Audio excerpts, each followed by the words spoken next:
Okay. E36 unfiltered, aka the unfiltered room with Mr. E. Gray. Introducing all the latest names and the latest news. Hottest take, he the new face, yeah, the new sound, but keep it old school. Raw interviews from local athletes, even digging off and entertainment too. Own style, he got his own lane, it's unfiltered out, we keep it raw, man. New content to keep the people ready. E36, no Jerome Bettis, real dialogue and real conversations. You keep it real, but we real. Mr. E. Gray in the building. E36 unfiltered.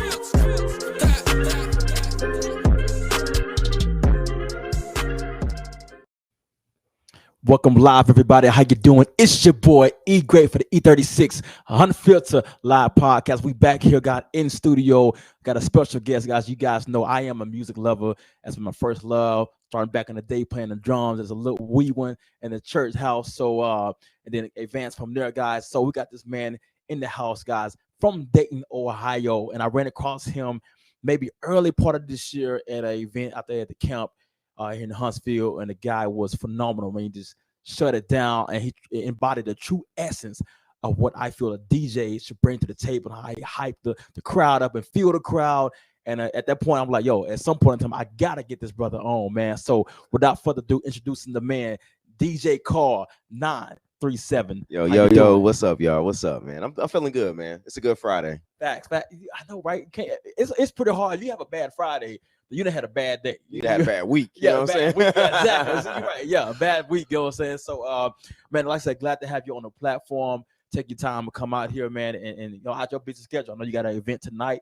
Yeah, we was able to make it happen. You know, schedules been going back and forth and everything. Yeah. We finally got you here to make it happen, man. And actually, you are the first one in the studio. And this is my new studio. Word. First one in my studio, man. Oh, man, that's dope, man. Yeah. Thank you for having me, dog. For real. Most definitely, man. So, with that being said, go ahead and jump off the gate, man.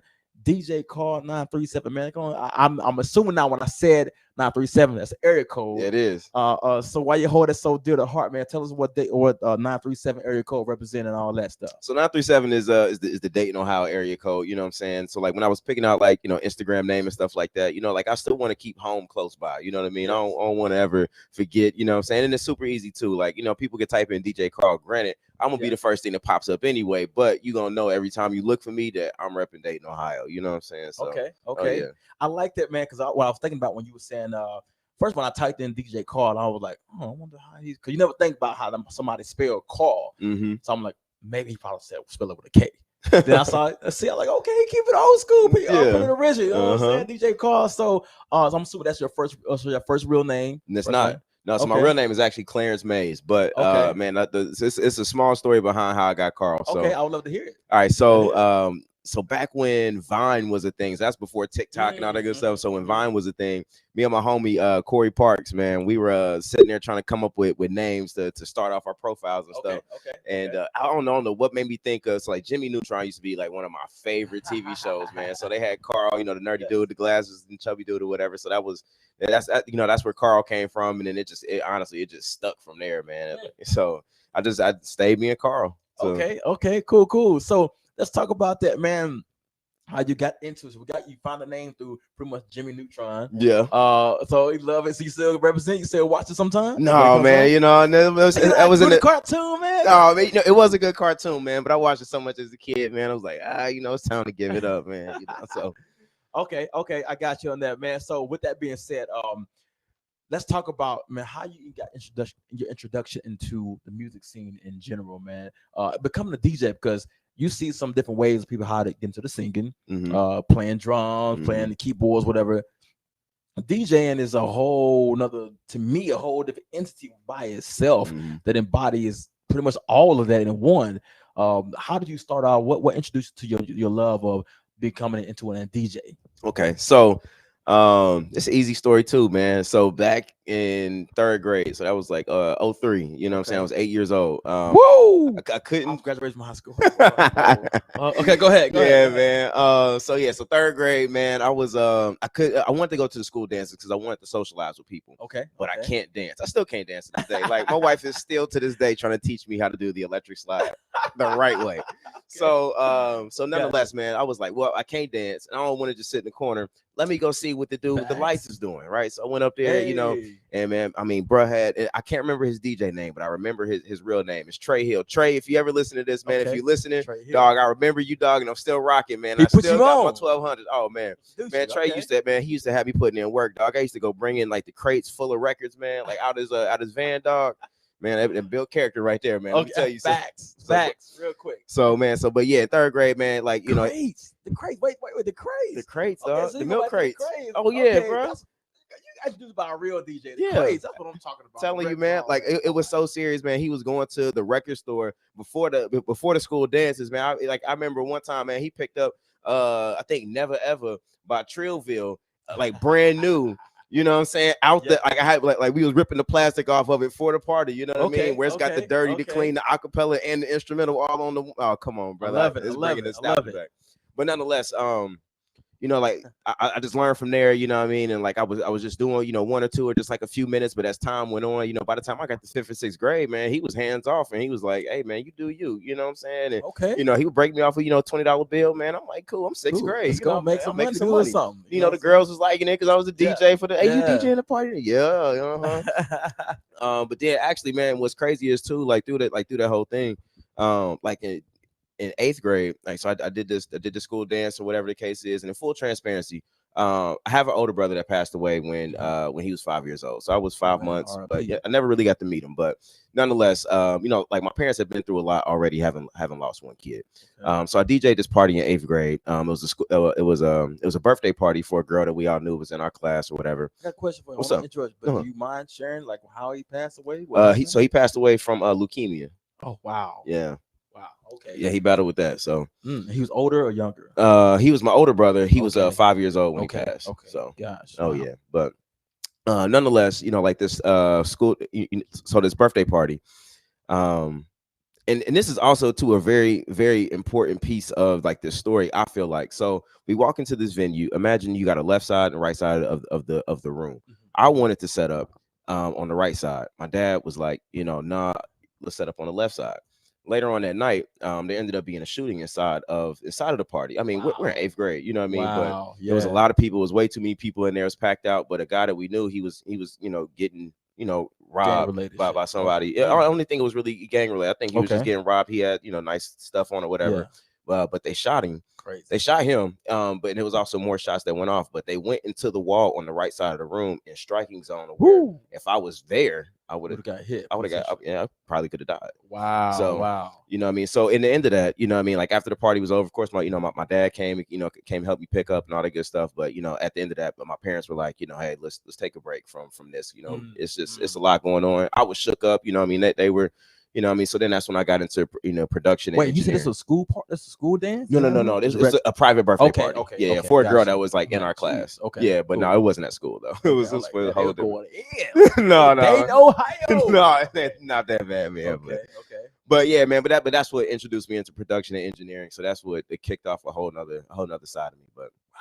So I want to kind of slow that progress down a little bit. So you know your man, what's his name again? Tyrell. What's got to introduce you to the DJing? Trey. Okay, so Trey. So how did he go about the progression? How quickly did you pick up on the music? Because you had to have some type of background of the music, kind of understand how it works. You know, what was your learning curve for you, man? Because I mean, to me, that's a whole different world. Yeah. Now I remember at 3-4 years old, I'm over beating on pots and pans and learn how to drum. Right. Drop my parents, they couldn't stand it. Then like this, all right, you know what? You're gonna do this. We're gonna put you on a drum set in the church. Let's go. You're gonna play. Right. And like, all right, cool. That's what I want to do. I want to play. So I just learned that on my own. But I had years of me jumping into it, and at that time it was a VHS. You put it in there, and I watch Jumpy Key drummers and everything with the old school drums. But I was just learning and soaking it in, and you know, kind of going down and I would record it, remember it somehow, and tape and stuff, and would replay it. That's how I was kind of learning on my own and develop that skill set. So for you, man, what was you, and this for people even maybe trying to get into, what was your building block that you would say, as you can remember, how you even got to the point of learning how to DJ and feeling the crowd? You got to understand, you got to feel the crowd. You got to be able to know how to play the right songs with that. create a playlist, Mhm. smash. You guys are the epitome of smash. You know, now we Yeah. do we put songs together, but shoot, y'all, that's what y'all have to do. So Right. how was your progression to getting into in that space? And I guess I'm sure he probably taught you some of that stuff, but how did you progress into doing that? Man, I really spent a lot of time like I'm an individual naturally that I like to watch. Like, you know what I mean? Like I learn a lot by watching it get done in completion. You know what I mean? So I know where it starts and I know where it ends. So then and the middle is what I need to fit what I need to fill in. But generally speaking, it's just like in a car. If you're driving somewhere, as long as you know where you're starting and you know where you're going, eventually you'll get there. You may take some detours or whatever, but you'll get there. So, you know, I just spent a lot of time watching and then, you know, just being a student, you know what I mean? And then whenever time he allowed me to get up there, like I would do stuff. And then he would also be hands-on and be like, hey, don't do that. Or this is how you correct. This is how you do this or whatever. And then, you know what I mean? I just naturally just a fast learner when it comes to like that type of stuff. So it wasn't long before, you know, and then also too, it really helped out that I was of the age group that I was playing for. So I knew what I liked to hear. And I knew what my peers liked to hear. So it was easy. You know what I mean? So true. It worked out really well that way. I like it, man. So with that process going on, again, that is an extraordinary process because, like I said, you guys really can make or break. A bad DJ can destroy. Sure can. A dance, a party, whatever it is. You know what I'm saying? Like, dude, what you doing? Right. You see nobody dance. Ain't nobody on the dance floor, but they just got their playlist set out already. So he's just like, I'm going with it, whatever. Yeah. Forget y'all. Like, dude, why you here? You're not a DJ. You just playing music. You just playing music. I can do that. You know what I'm saying? So for you, and I know I'm just kind of jumping ahead. How would you what would be your best advice? Because I consider you a pro at this point. You do what you do, bro. I done seen your work. You know what I'm saying? So they say, man, I'll give you your flowers. So and you in the right spot, the right time, freaking Huntsville, Alabama, that is bringing it right now. The music scene, giving y'all opportunity to be able to just create, man. I love it. Absolutely. But with that being said, what kind of advice would you give a up and coming DJ on trying to become the next Carl, the next whoever they want to be within that music scene? What's some of the biggest, strongest advice that you received that you have, and also that you have developed in your own right to be able to progress and give to others? I think one of my biggest pieces of advice would be to remain a student. You know what I mean? Always be willing to learn. Always be paying attention to what's happening, like what's going on. You know what I mean? Don't ever feel like you just reach that point where you can't get any better, or you know what I mean? Like you just you know what I mean? You constantly have to be a student to what's happening, man. Because like I mean, like everything is learning. Yes. But and then on top of that too, you know, like the other half of it too is I like to explain to people because I also teach DJ lessons over at Maitland Conservatory. Okay, so, cool. How long you been doing that? We actually just started the program, you know, but we're getting some interest in it, so it's pretty dope, man. Shout out to Mario Maitland, man. For sure. Mario was on the show last year as well. Had him last year, man. Great individual. Have known him for almost 20 years, man. Wow. Way back. Way back in the day, he used to be on the keys and stuff like that. Mario, have seen him build his building blocks, man, from ground up to now. He's like, I called him the Quincy Jones of the North Alabama area. You know what I'm saying? But he's doing a great thing. But shout out to him for that. But I'm sorry, go ahead and progress. Oh no, all good. So yeah, you know, but like one of the biggest things that I try to teach like the people that come in like for the lessons and stuff is that DJing is like 60% music catalog, 10% talent, and then 30% being an entertainer. You know what I'm saying? Okay. Because I mean, honestly, you cannot have much. It's plenty of DJs that don't have a high level of skill, but they can entertain very well, and they have a good catalog, which makes them amazing DJs. Catalog is very big. Catalog is everything. You know what I mean? Because if you don't have the music to play, you don't know what music to play.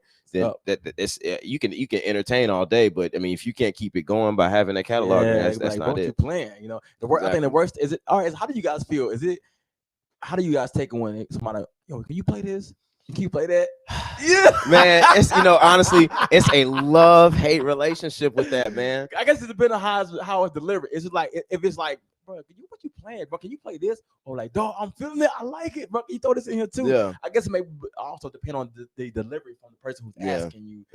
But go ahead. I want to hear the love and hate. It's a love-hate. It's a love-hate thing, man. Because a lot of times people will give you requests that are beneficial, like that will actually help, or music that you haven't gotten hip to, that they are hip to, that people like, you know what I mean? So you'll kind of want to take it, with a grain of salt, but at the same time, it's like, I want to do me. Like That's this my is job. like this is my shine, right? Yeah. You know what I'm saying? Yeah. But you know, so that's why it's kind of a love-hate thing, man. You know, like more times now, I'm receptive. You know what I mean? I don't now. Granted, I don't move as soon as you tell me to move, Facts. but I will take it into consideration. I will take it. I'll write it down or I'll pull it up on the computer or something like that. That way I'll listen to it and be like, do I rock with this? Because I don't play with music that I don't play music that I don't rock with. Yeah. But if you don't know where to go with it. Exactly. You gotta know where you gotta move your next mood. I guess you gotta have some next mood that you can flow with it. Like, okay, I can got something that can connect to this. This is hot. Right. Or like, I don't know what to do with this. Or sometimes stuff just ain't that good. Or you know, or it may not be on brand for me to play stuff. You know what I mean? Like, 'cause that's the thing too.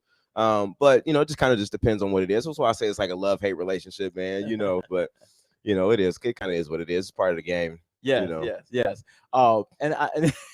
And I like that because I was thinking about, you know, how that feel, how that works. Now, one thing you brought in, you had said about the entertainment. You like, hey, you know, you got to be able to entertain them. So, personalities. I find that some people are born entertainers. Now, you haven't had the opportunity to be able to be around Pat. I'm not sure if you like that's my cousin, like my first cousin. Okay. So I'm not sure, have you been around him outside of his music scene? I have. But okay. So you know, Pat is not he's more of an introvert. Yeah, Pat be chilling. Yeah. Like it literally almost I used to call it, bro, you're weird, bro. You're weird, cuz you're weird, cuz you know, because of Pat, he can be in the room and not be saying nothing. Nah, he gonna laugh all day, every day. You know what I'm saying?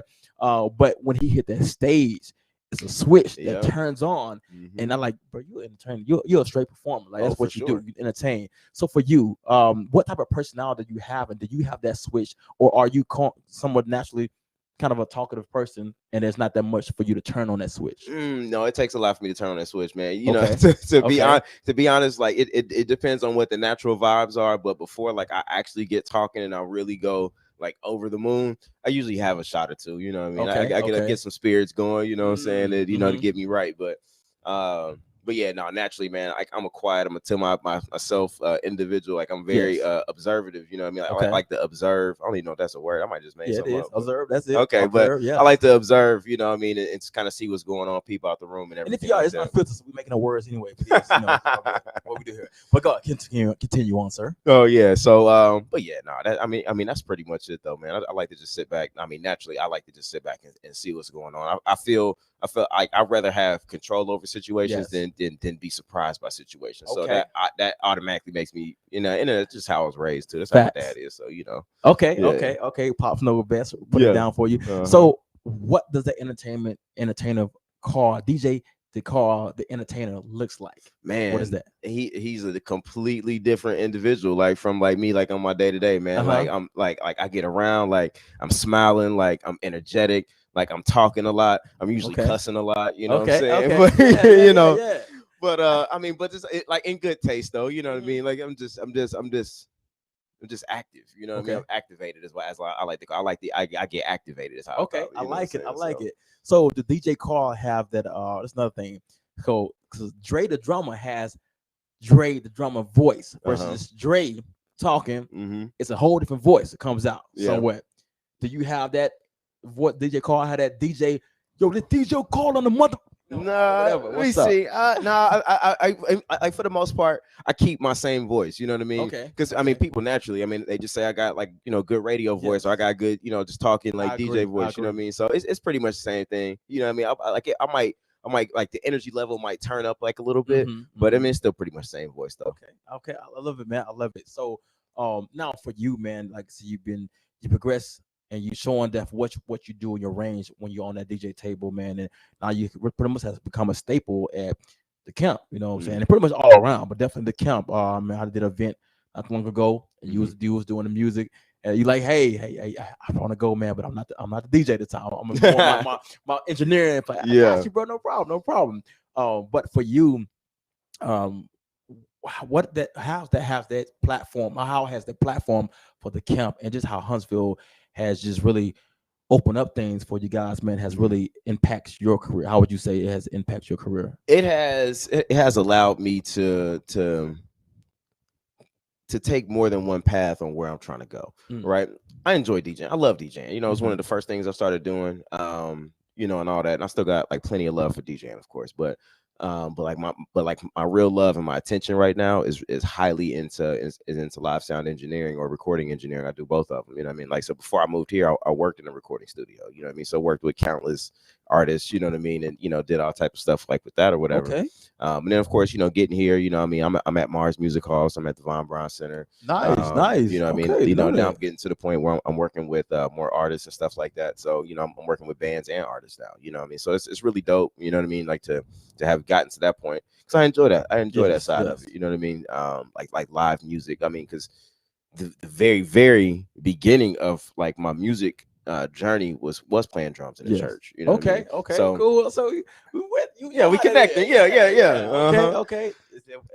What is it about the drums being a base foundation? Like, I think they loud. I think that's what it is. I think you might be right about that. And it's all right. And to get more into the, pull me into this now. Okay, so, come on now. To get into the essence of drum, I think there is no more expressive,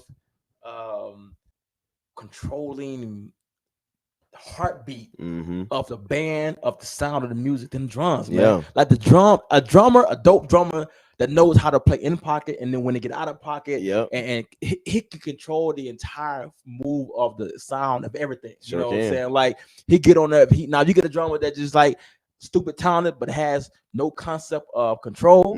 Like, bro, why you doing rolls? Why you doing all this? It's too much right now. But at the same time, they hit a certain beat, they can change the whole vibe of everything that's going on. Everybody, they can have the whole crowd, move it, and the musician gonna go right with it. The organ player, the guitar player.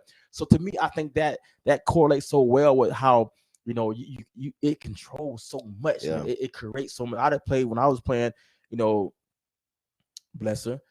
We had blessed that person. Had another musician that was challenged musically. Oh, okay. To play the keys. So it'd be quite a few times where it'd be like that person be trying to find the song that they brought and trying to learn how to play it on the Sunday that we actually playing it after we rehearsed for a while, and I would end up being in the rehearsals, keep on playing. I had to just drive the whole song. And depending on I had to know when to stop, when the breaks come in, different things like that. You know what I'm saying? So I learned, like, man, dog, this is very important. Like, without this, you don't have it. Right. So I think when I think about DJing, because you guys can, like I said, you can make or break a party, point blank period, by not understanding the time, the changes, timing, how to put songs together and bring the next song. So that's just a beautiful essence of it, man. I done quite lost what I was really going for, but when you say a drum, they're kind of connected. So but what we're gonna do, we're gonna go back to you and talk about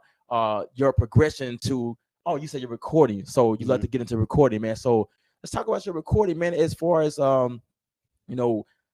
would you say that has overtaken or possibly will overtake your DJing? Has been your primary Yeah, man. I think DJing is going to become one of those like hobbies that, you know what I mean? Like, like, 'cause, I mean, honestly, man, like, because I work for myself, like I'm an entrepreneur, like I'm blessed enough to be able to choose what I want to do and what I don't want to do. I mean, pretty much on a day-to-day basis, you know what I mean? Like, so, and then, so with me having, with me being proficient in a lot of different things, it gives me a lot of different ways to be able to move around without feeling like I have to stay in one spot, or feeling like boxed in, like, man, I've got to only make this work. You know what I mean? I got plenty of different avenues that I can use in order to take me wherever I want to go. So but like DJing is going to be one of those things that becomes a hobby that, like I do on the side. I'm still going to practice, still be great at and all that good stuff. But like the thing that really gets my blood pumping is being in those live shows, man, where I get to mix, the Pat Jamars or the Quantaphonics or the Element 11s, you know what I mean? And I got these, 14-piece bands, that, all these different, sounds you got to mash together. Yes, man. And like that, that's what gets me going nowadays. You know what I mean? But yeah, man. I love it, man. Element 11, that first you spoke of them, bro. I had a chance to have them on a couple years back. I was like, bro, who are y'all? Yeah. Earth, Wind, and Fire. In our generation, that didn't exist. You know what I'm saying? We had is it Mint Condition? Let me stop myself, mess up. Mint Condition with aren't they the one that had the band, all the band? Man, I don't know. You, God, you asked me too quick, man. It's all good. But I'm right there anyway, with you. had a live band, you know what I'm Mhm. saying? We haven't seen that. Like, I remember growing up listening to them. I'm like, yo, man, we lost it. And now to see an Element 11 who has all that, I mean, multiple instruments playing all together. I mean, and they just vibing, man. I love it. You know, Carmouche, they do a great job. Absolutely. So, but anyway, shout out to them, man. Shout out to y'all for doing your thing. Y'all still rocking. I love it. For sure. With that being said, and I have my next question. You was talking about, so you moved down here, and you was talking about how you was, you know, you pretty much got groomed to Dayton, Ohio, with the music scene. What brought you to Huntsville, man? And seemingly at a great time, obviously. Right. But what was the music scene like up in Dayton, man? And how did you end up transitioning down here to Huntsville? The music scene in Dayton was okay. It's not as much like live entertainment going on like as it is here. Like here, I mean, you know, you can find live like a band and something, you can find it all the time here. It's not so much a thing. It's more just artists and like showcases and, you know, I mean, like that type of situation, which are a little bit smaller on the scale, if you will. But there's a lot of talent up there though, man. Like it's a lot of people that came through to the studio that made really good music, you know what I mean, I was able to work with. But coming down here, actually, my wife, she's a graduate of Alabama A&M University. She got her master's in social work. Yeah, the Bulldogs, man. Okay. So we came down here so she could finish her master's degree. And funny enough, first when she was like, "Oh, I'm moving to Alabama," I'm like, "What?"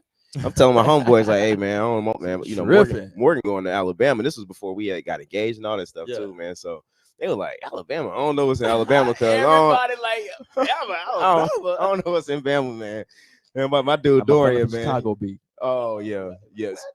Okay, go ahead. Yeah, man, coming from the Midwest down here, man, it's different, dog. But yeah, man, I came down here. You know what I mean? I chose to, you know what I'm saying, follow my wife. You know what I'm saying? God was like, you know what I'm saying, go. You know what I mean? If I don't like, and it's funny, man. People say like, oh, you know, when do you know it's the right time to marry, or when do you know you're gonna be ready? I said, honestly, for me, I just woke up and knew it. You know what I mean? It was just like, oh, it's time. You know what I mean? Like it wasn't no extra thought. It was just time. So I'm like, you know what I mean? At that point, that it's led to the whole lineage of, you know what I'm saying, of working to pack up or to conclude what I was doing there, and try to, you know, start the transition down here. So then, you know, once we moved down here, you know, I worked a job, you know what I mean, until things got moving. Then I got introduced into opportunities like DJing at the skating rink. I'm at Roller Town Skating Rink every Sunday, 8 to 12. Okay. You know, so that plug that again. I'm at Roller Time Skating Rink on Arcadia Circle in Huntsville from 8 to 12 every Sunday. Boom. Never miss opportunity. Never miss it.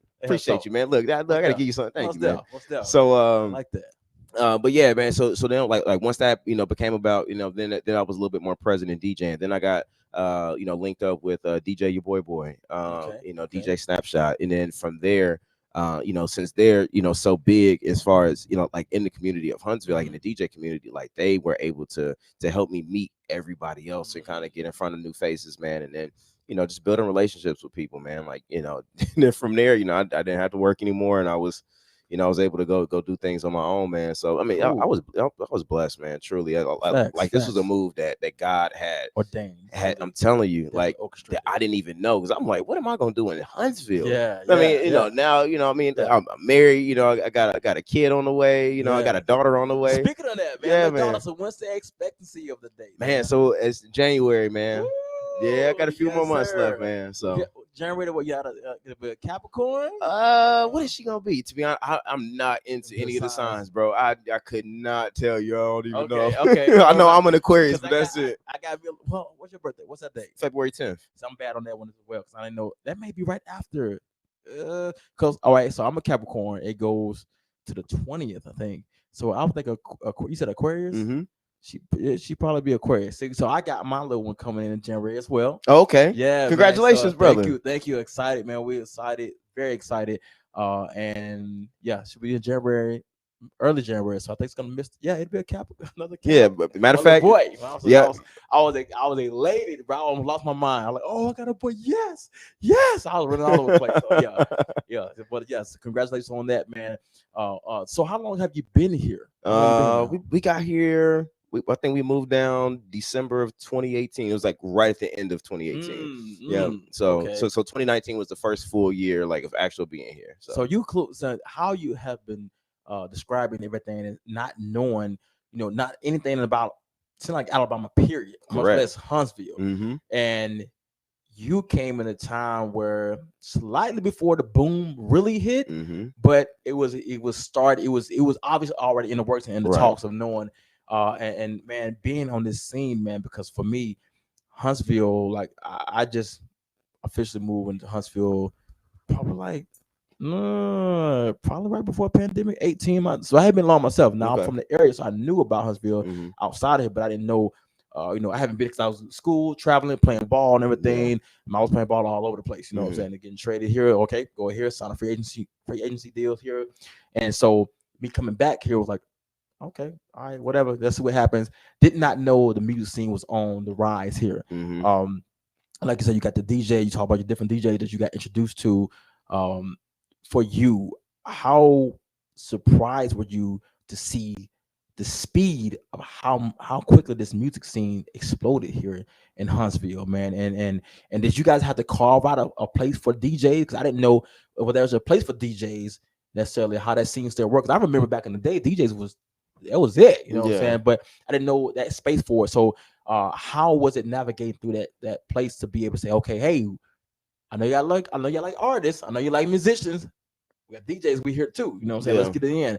What was it, a platform already created for you guys as well within this music scene when it was coming into Huntsville, or what? No, so actually, man, and I got to give a lot of credit to, I mean, really all the DJs that really were that were cooperative in like coming together to build a music scene, you know what I mean, or to elevate the DJ scene and like the expectations for DJs and like in the events like Mixed Madness for us to do. Like Mixed Madness was a smaller thing that was it wasn't a closed circle situation, but it was like a only for DJs, like come out, like let's hang out, like let's kick it, like let's learn and let's build and like let's teach each other like new stuff. So that we can be better, you know what I mean? But then, then with the DJ culture growing and how it has been, I mean, that's the camp was like, hey, like let's get Mixed Madness there. Wow. And now Mixed Madness is a show now, you know what I mean? So, man, it's really like all the DJs really did a lot of work, like and to be honest too, man, like a lot of the DJs here are,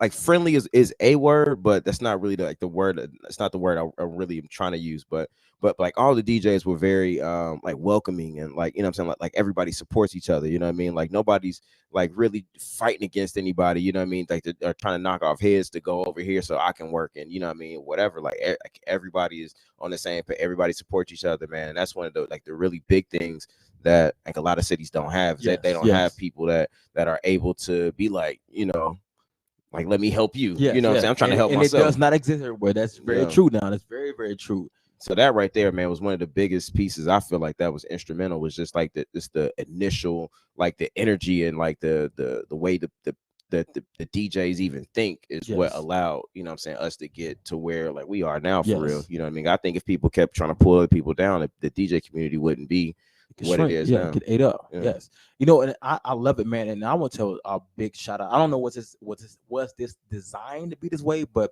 the camp has been, I can't even, like, they haven't even helped podcasts out. Like our podcast, because I'm so big on the music scene. I'm big on entertainment. I'm an actor, and podcaster, and so I love sports, of course. But like even camp welcoming us in, like, you can do a podcast here. Come on, I've done countless podcast interviews at the camp. It's just the environment that they create for creators, and creatives to come in there and be able to do these type of things. And I like, man, I don't know what this is originally. And I would say this about the camp: they helped evolved. Like, you know what? Okay, this is where our bread and butter. We're gonna evolve this to make sure that when the season get cold, that they don't have to abandon us. Right. They can still come because it's outside. You know what I'm saying? But they have accommodated to be able to, putting the heaters up, putting the space over the tent, so when it rains, it's still good. The job equipment's still good. Man. And like I said, it's just been a beautiful evolution to what has been created there by the camp. And I see definitely you have latched on to that as well to be able to expand and grow. So for you, man, so my next segue would go into what type of party do you really tend to gravitate towards the most? Kind of like, this is gonna be a hip hop, it's gonna be a reggae, it's gonna be a R&B, or what is your vibe? Have you found your niche? Because a lot of people got to understand also, and it's not to put you on the spot. Yeah, go ahead. But everybody has to have, when you get to a certain extent, you go understand, okay, this is more my niche. Mhm. This is where DJ Carl can really explode. Mhm. This is where, boom, boom, even just for that night. What have you found, if any, that is your niche of kind of party setting? As a DJ? Yes, as a DJ. Like I like a lot of like I don't know. So it's, to me, honestly, man. So I don't know if you've heard. So have you heard of like the Boiler Room? Like, yes. Okay. Yeah. So like those type of sets where they can be all over the place. You know what I Mhm. mean? Where you don't really Okay. have to. You know what I mean? Because like I can play for people. Yes. I'm good for playing for people. I mean, it's easy to play Yeah. for people. Most people want to hear all the same stuff. Uh-huh. Me though, personally, if I'm catching my own vibe though, it's all over the place. Like I can go anywhere. You know what I mean? It could be some pop. It can be some old pop. It could be Mm. it can be like I like to call it like new wave R&B, right? So that's like the Ari Lennoxes, Yeah. the like Summer Walkers, those type of individuals. Like and like countless other people, but like that new wave R&B is like something I'm really heavy in. You know what I'm Okay, saying? Like okay. cats like Anderson .Paak and Smino, like those are like people that are like really heavy and like what I want to play. You know what I mean? And it's like you have to have the right environment to be able to introduce people to that type to new music. Yeah. And those are the type of environments that I like, and that I feel personally that I achieve the most personal growth and I strive the most personally in. Mhm. It's because I love it. I love it that way. You know what I mean? Yes. I can play for other people, but Yeah. I love playing, you know what I mean, like music like that's introducing, just like the Szechuan tonight, man. Yes, Like I start off my set, like the introduction is Favorite Things by Masego. And Okay. I don't know if you ever heard the song, but it's a rendition of Favorite Things by Mary Poppins. Yes. So yes, I have, yeah. Recently, very recently, I heard that. Yeah. Ha. Yeah, man. Okay, So kudos to that. You jumping in on. you Okay. see what I'm saying? So like and that. that's not a song that's very familiar, but like Facts. I go to explain that, you know what I mean, during my set I'm gonna play some stuff that's familiar, Yes. but my goal is to introduce you to something new. Yeah, DJs, which I can do. Y'all can do that. You know what I'm saying? Like, and that's what I want to do for people. I don't want to play the same music every week for you. You know what I'm saying? Like, you're gonna hear something new when you hear me play. So I like it.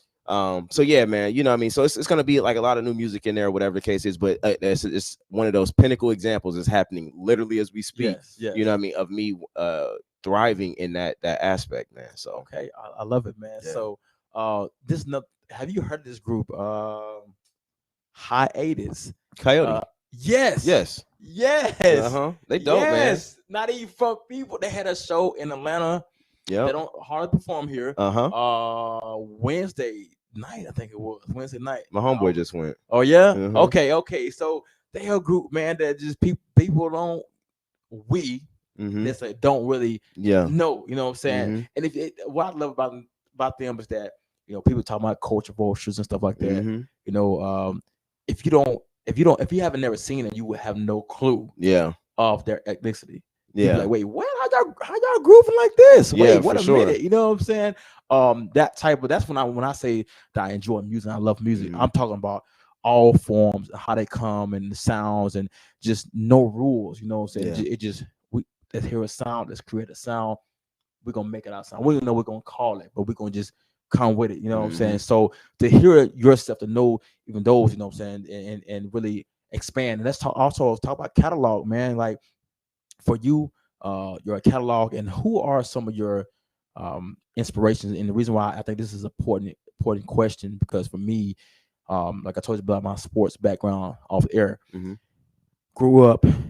For me, it was Barry Sanders, Mm. Detroit Lions. Don't worry about if you don't know him. Probably won't know. They just old I've heard school, of them. man. I don't know. I'm not familiar, but I've Okay, heard of you them. heard- At least. I Okay. heard So I'm of gonna throw some names. So Barry Sanders, or Walter Payton. Mhm. I was a running back, so that's what I love. And then my defensive back side that I played, Deion Sanders. Mhm. I wanted to be Darryl Green, was one of the fastest corners ever lived. So these people inspired me. Mhm. So it inspired me so much that I wore number 20 for Barry Sanders throughout high school, even after I finished playing. When I would play different leagues, give me number 20. You know what Right. I'm saying? When I had an option to be able to pick my number. So these people inspired me in how they work. I just watched their workouts, how they used to train, different things like that. When we get on VHS, YouTube at that time, YouTube didn't exist at the time. But what I can see, I'm like, yo, this is a dream. So and it inspired me to be able to even I would go back to even college, Stephen Davis, Sean Alexander, these different players from different places that I was able to watch, inspired me to be who I wanted to be in that area at that time in my life. Have evolved now. That's no longer my desire. But for you, who were some of your DJs that inspired you growing up that you kind of pattern after, kind of getting inspired by? I would say probably the biggest one would be Jazzy Jeff, man. DJ Jazzy Jeff. Like I watched a lot of him, like, what I mean, like how he can get technical, but I mean, this whole format of how he can DJ, man, is just it's so amazing to me. Like, you know what I mean? So it would definitely be Jazzy Jeff, man. Look, I didn't even know just how dope Jazzy Jeff was, how respected he was until I'm a huge, because again, I'm in the acting industry now. Go check out Castle Falls, guys. Dolphin Lundgren. It was in movie theaters in December 2021. Now it's in all. You can watch it on YouTube, Vudu, Prime, all the stuff. I got my starring role, my first movie role. All right, go check it out. All right. Okay. Shameless plug. Boom, there it is. Coming back. So big Will Smith fan. You know what I'm saying? Like huge. Him and Denzel. So he got his book. He came out. I listened to it. Autobiography of his stuff, and just he was talking about the how him and Jazzy Jeff became friends and pretty much brothers, and he was talking about how Jazz knew how to just completely just control the entire room of a DJ and how technical he was and how much he was buried in his basement. He's like, even to the point where he had to make me say, Will, like I couldn't find nobody that was just as dedicated to the craft as I was. Yeah. And he said, until I met Jazzy Jeff. He's talking about the technicality that he put into his work, how he knew how to mix and master things like that. So, for me to hear you say that speaks volumes on being inspired by somebody like that. Yeah. If you're truly inspired, your work will speak for it, and it has so far. You know what I'm saying? So, yeah, man, shout out to that, man. So for me, and I ain't gonna lie, the first thing that drew me to you, watching DJ, I think it was I came to one of you guys DJ Mix Madness. Okay, I came to one of those. I think it was I think it was a Tuesday night. Tuesday. No, so I came took my look. Oh, dude, homie, look, doing his thing, so to speak. You know what I'm saying? And this DJ was doing that thing as well. But then I caught you again. I'm like, this dude is very just mellow, but he motherfucking kicking dust out of here. Like, he bringing it. Like, this homie ain't saying much, doing nothing, but he out here doing it. And then I said something to name one of my good friends, you probably know, Brandon Bilo. Yeah. The homie. So Bilo, I said, yeah, bro, I got DJ Carl do my thing, whatever. I said, oh, you know the little man? He's like, yes. I said, bro, the boy, right. So you did his, and then I saw one time when you was able to turn up. Dre it was hosting it. I can't think what the event was, but I was like, yo, he got another whole other side. Let's get it kicking. Like, you was entertaining, like you said. Like, you was on the mic saying it, the Ponder River. It was just stupid. I said, oh, snap. Yeah. Okay. For me, what kicked it, not you DJing, was boom, it was on point. But I said, oh, he understands the art. He's entertaining. I said, oh, hell yeah. And I went to talk to my cousin Pat. He's like, oh yeah, DJ Carl with it, bro. So from that point, I'm like, okay, at some point in time, it still didn't click in my mind to have you on the show. Cause I'm like, he probably don't do show, do no podcast, whatever, yada yada. Yeah. But I'm like, you know what? I'm gonna get this cat. So I came up to you, was at the DJ, you was at you doing your engineering that day. I came up like, get your number, yada yada yada, and made it connect, whatever. So like I said, shout out to that, man. Being able to, like you said, you never know who's watching you. You never know who's watching you and for what reason they watching you, and to be able to see, I'm like, okay, this cat has the elements, the entertainment, the catalog, the sensibility, the discernment of because you was able to flip it at different times. I'm like, this dude flipped it and loud and took the crowd to a whole other level. I said, oh, hell yes. That's my guy. First of all, when I come out, you don't even know when it'll pop off. You're going to have to be my DJ. But anyway, it's all good. We'll talk about that, man. Pat got something stirring up for that, too. So it's definitely going down. But yeah, man, so that was that experience, man. And for me, I was proud to see a young cat like yourself, man, and knowing the game that well, And then I also watched your attitude when you was in that Smash. Because another DJ, I think DJ Dunning, was up there at the same time. Well, and I'm like, okay, how did cats do they have friendly competitive competition going on, or is it some hating? I'm a piss on you, so making you shut down? Well, I said, okay, no, he just know how to be competitive. He know how to have fun. He love the art of music. Okay, cool. I rock that. I like that because that makes a difference. Yeah. That's I want to highlight people that I feel that deserve it and know the art and they respect the art. Because when you do that, you do it. When you get that ego to get to the point where you're trying to destroy somebody else in the aspect of make sure you know that you ain't ish. You know, to me, it's like, oh no, I ain't gonna highlight him on my platform. That ain't what my platform's about. You know, so I really appreciate what you brought to the table, man. And that for me kept my eye on DJ Carl from that standpoint on. Thank you, man. Like, yeah, man. So shout out to you on that, man. So, but another question, man, for you, as a DJ, where do you see from this point forward? Where do you see your progression?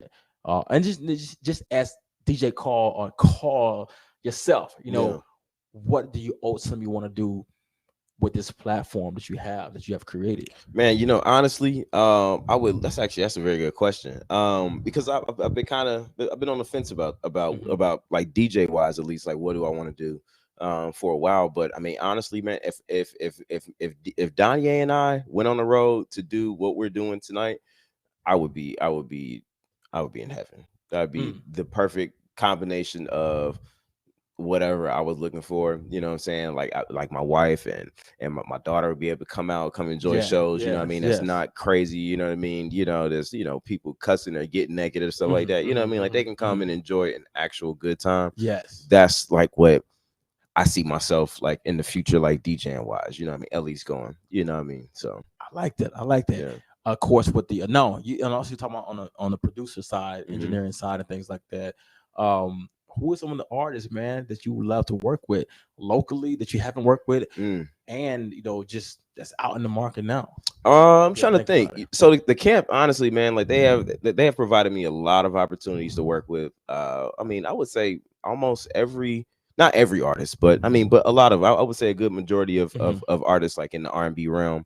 You know, I mean, I can engineer all the genres. That's perfectly cool with me. If I had to choose, though, I love the musicality of R&B music, though. You know what I mean? Like the different parts. What is it? Man, so it's like R&B music it has more feels, if you ask me. You know what I mean? Like the vibes are heavier. You know what I mean? Like, you know, I mean, you think about it. You got Mario Maitland and Pat Jamar on keys. You know what I mean? And you got, you know, you go so many different ways. And you know the way that they sound. So like, I mean, you know, you put them in it. You got like you got the Michael Athys, or you got the Javon Sealeys, or you know the Trey Calhoun, Brandon Pears on drums. You know what I'm saying? You know, you see the sauce is starting to get cooked up. And there's so many like, man, like, and in the bass. I mean, like, cause they get so funky with the bass, man.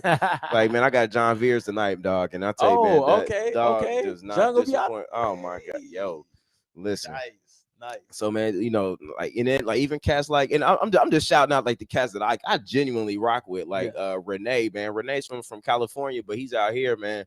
But man, Renee is so cold on the back. I mean, it's so like being able to. Oh, yo, dog. Renee is crazy, dog.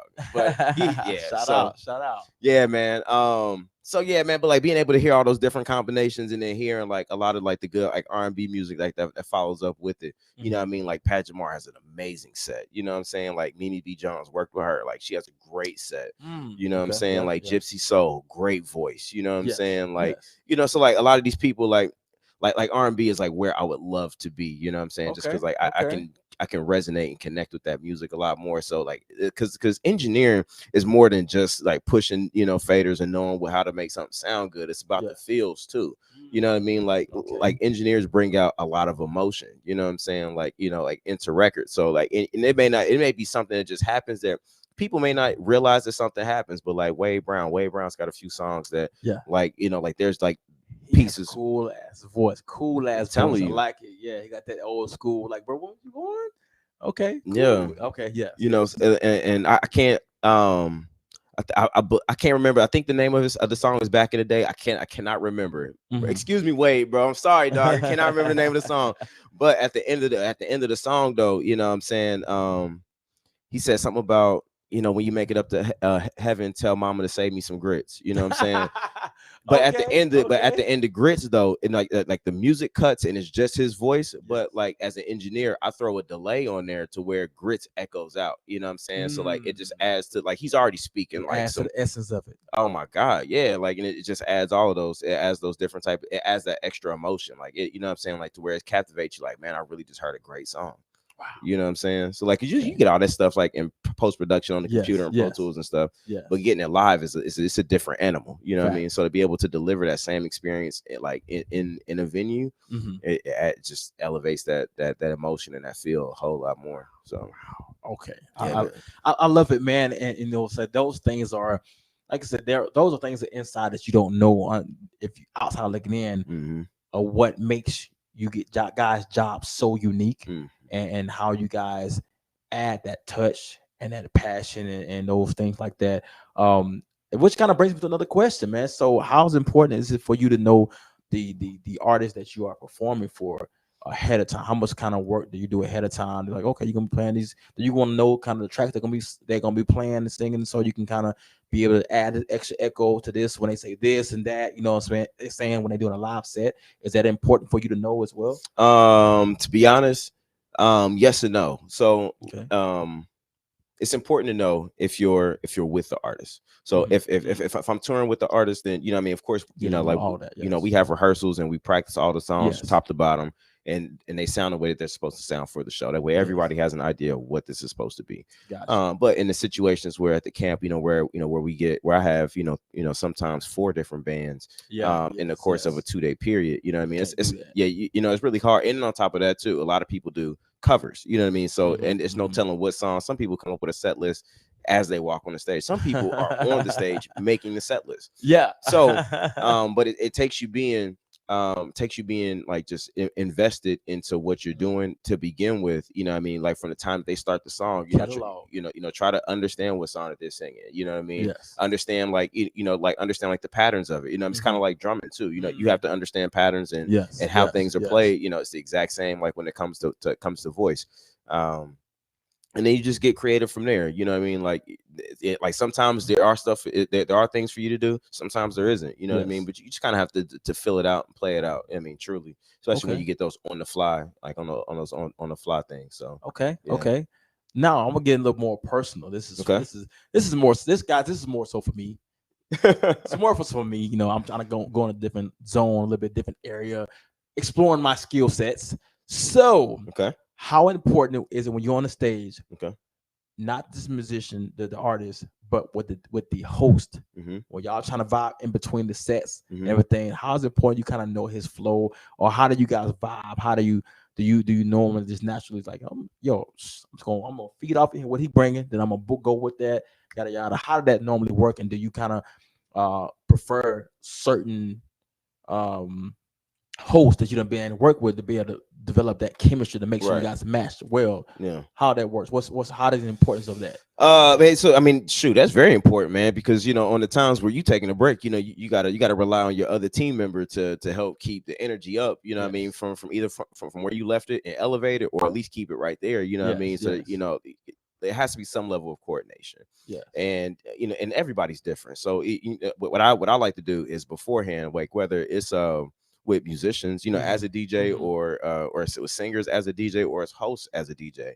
I mean, I like to have a conversation with, or even DJ, with DJ. Because I mean, this situation with DJs DJ together too. Absolutely. Like I like to do, and some people operate differently, but I like to form a game plan in the beginning, so that I at least know what to expect. We both know what to expect. You know what I'm saying? Like, and then we don't end up being, clashing as far as, things go or whatever with man, I lost my train of thought. My bad. No, it's all good. It's like I got a little bit of ADHD going on. You're working. Don't with y'all.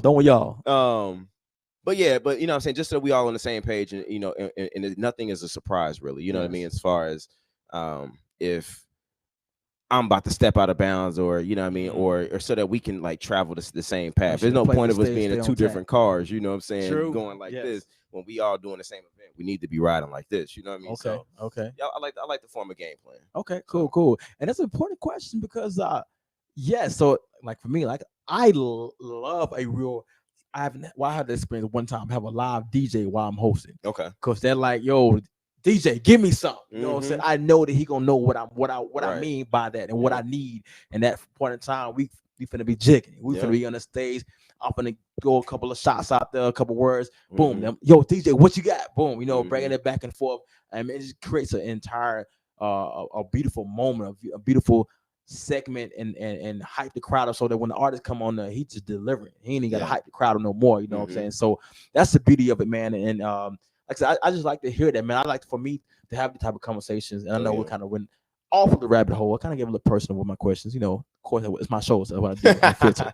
But no, I just want to kind of plug in on that, man, to see Yeah. how you flow, how you work, man, and the essence of a DJ, the mind of a DJ. Yeah. You know, so you are the first DJ I had on my set of the podcast, and so I want to make sure that I get my viewers as well as yourself to be able to kind of express and explore, the importance of a DJ, man, Oh, this yeah. day and time, man, and how you guys will continue to grow and what Huntsville, Alabama is doing. So, Mhm. in closing, because I know you got to get up out of here, man. Yeah, follow me at DJ Carl Yeah. 937. You will see everything that I'm into, everything that we doing right there. My man giving a plug. I love it, man. I'm a kind of make this segue up, but because we can, editing and all this post production, we can get it taken care of. Yeah. So you doing a DJing, bro? How how do your lady handle you going through? Because we hear the final product. Uh-huh. She hear the smash up, the mess ups, the let me try this, let me try that. How she handle that? How does she deal with you? I know you got to be in a room somewhere. And while she sleep or whatever, or you put the headphones in, I don't know how you do it, but how you be handling your DJ and you're preparing for your sets? Man, honestly, I have to utilize the time where she's not at home, because one thing about my wife is she does not like repetitiveness. So, when I'm trying stuff over again or I'm getting sets together, something like that, she's hearing it. She's like, all right, Carl, I heard this song 15 times already.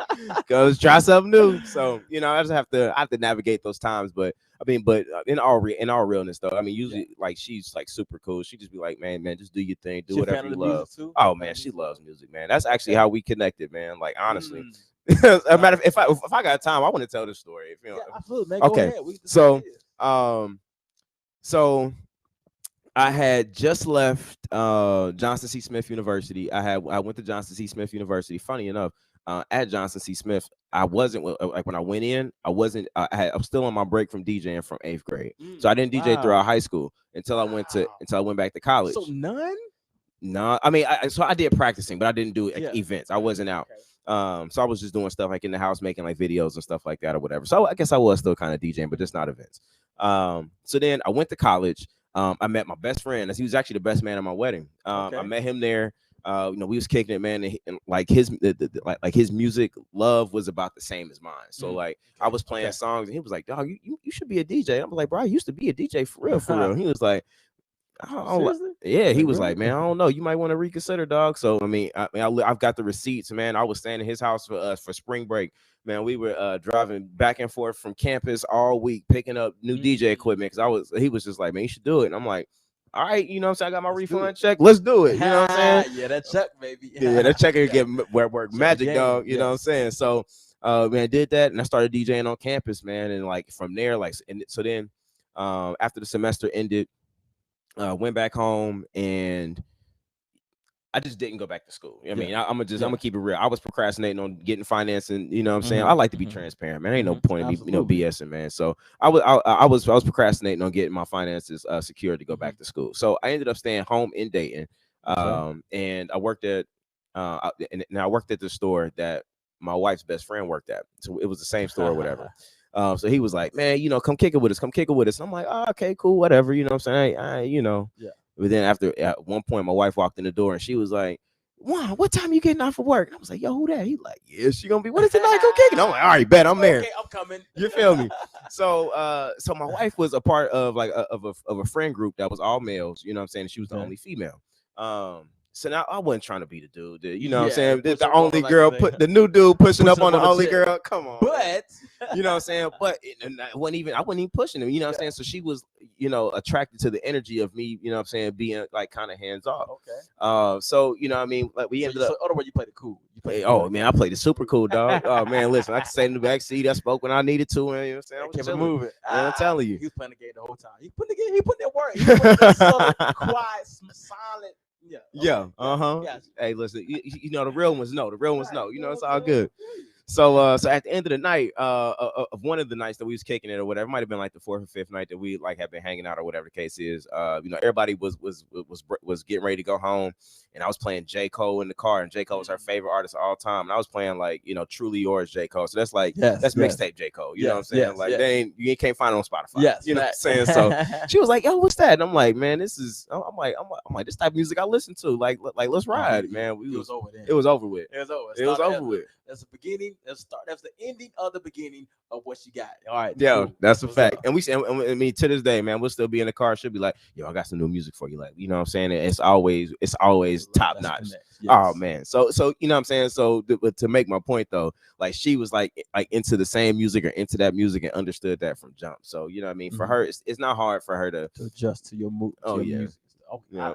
I love it, man. Because like I said, that's especially since that is clear that's going to be your life. Yeah. That's going to be always going to be a part of your life, and having that connection to be able to always be able to be that center core of what created you guys to be in that space. Oh yeah. Beautiful thing, man. So shout out to that, man. Love it, man. Yo, this is my man DJ Carl, guys. We pretty much had a conversation, just sitting out here chatting and talking, get you to learn about this young man.